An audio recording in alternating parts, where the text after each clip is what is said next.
Quand vous achetez un miroir au marché, chose numéro 1 à faire sur ce miroir, c'est que lorsque vous entrez chez vous avec le miroir, entrez avec le miroir étant couvert. Insistez toujours. Les gens, tu vois, tu achètes le miroir, ils m'achètent ça comme ça ouvert. Vous ouvrez la devanture du miroir avec un carton que vous scotchez.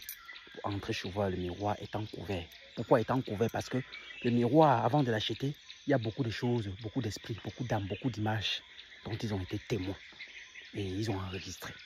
Vous allez souvent voir qu'on interdit les miroirs dans les chambres, dans certains endroits très restreints, parce que quelqu'un peut passer par un miroir et vous voir. Et même entrer dans votre sphère spirituelle. Oui. Donc vous couvrez la devanture du miroir avec un carton. Vous insistez. Quand on met un carton ferme pour que le miroir ne voie pas là où vous l'amenez. Parce que si le miroir voit là où vous amenez, il va ramener, il peut ramener avec lui toutes les personnes, toutes les images, tous les esprits, tous les âmes qui sont passés dans ce miroir-là. Et ça vient entrer chez vous avec. Oui. Donc vous entrez avec les yeux bandés du miroir. Supposons que les yeux bandés du miroir les yeux du miroir sont bandés quand vous entrez avec. Ou alors supposons que le portail est fermé quand vous entrez chez vous. Maintenant, arrivé à la maison, quand vous allez détacher le scope, vous enlevez le carton sur la vue du miroir. Première chose à faire, vous lavez le miroir, vous essuyez le miroir avec l'eau salée citronnée. En méditant que vous désintoxiquez, vous purifiez le miroir de toute négativité, toute vision négative, toute personne mauvaise, tout n'importe quoi que ce miroir a vu avant vous et qu'il a enregistré. Avant maintenant de le mettre dans la maison. Le miroir, lorsqu'il est légèrement fissuré seulement, s'il y a une fissure sur un miroir dans une maison, vous devez enlever. Cela fissure vos ouvertures, cela empêche vos abondances, cela brise vos choses. Et quand le miroir est maintenant cassé d'un côté, il y a les miroirs que ce n'est pas fissuré, mais il y a un côté qui est légèrement un peu cassé. Un légèrement miroir un peu cassé, tu vois que bon, il y a encore une grande partie qui est encore là, tu vois que c'est pas grave, quand c'est un peu cassé. Un miroir qui est un peu cassé porte un malheur dans la maison. Difficulté de conception, ça cause aussi beaucoup de fausses couches. Et ça brise tous les entrées. Ça veut dire qu'on va te promettre des choses, ça ne se réalise pas. On te fait des promesses, mais rien. Tu vas commencer à souffrir de procrastination ou de l'esprit de non-accomplissement parce qu'il y a une brisure. Oh, mais aussi de ça, ça empêche l'entrée. Donc, il y a beaucoup de choses que le miroir qui est légèrement cassé à la maison peut friser. Mais dans le cadre négatif, oui. Maintenant, je vous ai toujours dit, ne mettez jamais le miroir dans votre chambre en face de votre lit. Le miroir doit toujours être un peu d'un côté. Et quand vous dormez, vous couvrez ça avec un tissu noir.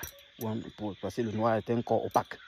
Et ne vous mirez jamais dans le miroir de la douche avant d'aller quelque part. Donc, il faut toujours avoir un miroir dans votre chambre.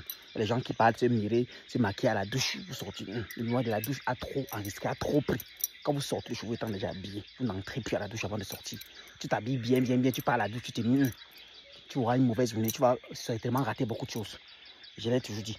Et le miroir dans la maison, il ne doit pas avoir une position, genre peut-être en bas de tes pieds, comme je dis. Genre, il ne faut pas que tu te couches comme ça et le miroir est juste en bas de tes pieds. C'est pour ça que même quand vous fréquentez les hôtels, vous passez des nuits, vous allez vous trouver que le miroir est mal positionné. Ne réfléchissez même pas. Cherchez un drap ou bien n'importe quoi. Vous faites ça avec. N'utilisez même pas ce miroir-là. Dans les hôtels, beaucoup de constructeurs d'hôtels ne sont pas des hommes spirituels ou alors sont des personnes qui savent ce qu'ils font. Il n'y a plus de caméras dans les hôtels. Aujourd'hui, les nouveaux caméras des hôtels, c'est quoi? Ce sont les miroirs. Les nouveaux caméras des endroits, studios, appartements meublés, c'est quoi? Ce sont les miroirs. Ils poussent dans des endroits un peu bizarres comme le décor, alors que ça en réalité, c'est un portail d'entrée. C'est par là qu'ils arrivent à voir tout ce que vous faites. Et c'est par là qu'ils arrivent à vous atteindre dans ces lieux-là. Que ce soit les personnes qui ont construit, que ce soit quelqu'un qui a été là avant vous. Il peut laisser un portail, un code avec le miroir, que quelqu'un d'autre qui entre après lui, il puisse te voir et te contrôler. Donc quand vous entrez là, directement, ouvrez les miroirs. Oui, il faut couvrir ça. Le miroir ne vous sert à rien dans un hôtel. Vous pouvez enlever le miroir, vous maquiller, vous arranger. En sortant, vous couvrez. En dormant, vous couvrez. Et c'est pas le miroir là. Et autre chose aussi du miroir, c'est qu'un miroir doit être départagé dans la maison. Si c'est le miroir qui est au salon, sachez que le miroir du salon, c'est un miroir qui peut prendre l'image de tout ce qui entre. Il se mérite d'être purifié presque chaque fois, au moins une fois par mois, avec l'eau salée citronnée. Si c'est le miroir maintenant à la chambre, oui, là c'est bon. Vous pouvez de temps en temps juste nettoyer. Et on ne se mire pas dans un miroir sale. Tu te tiens dans un miroir sale, tu te mires avant de sortir.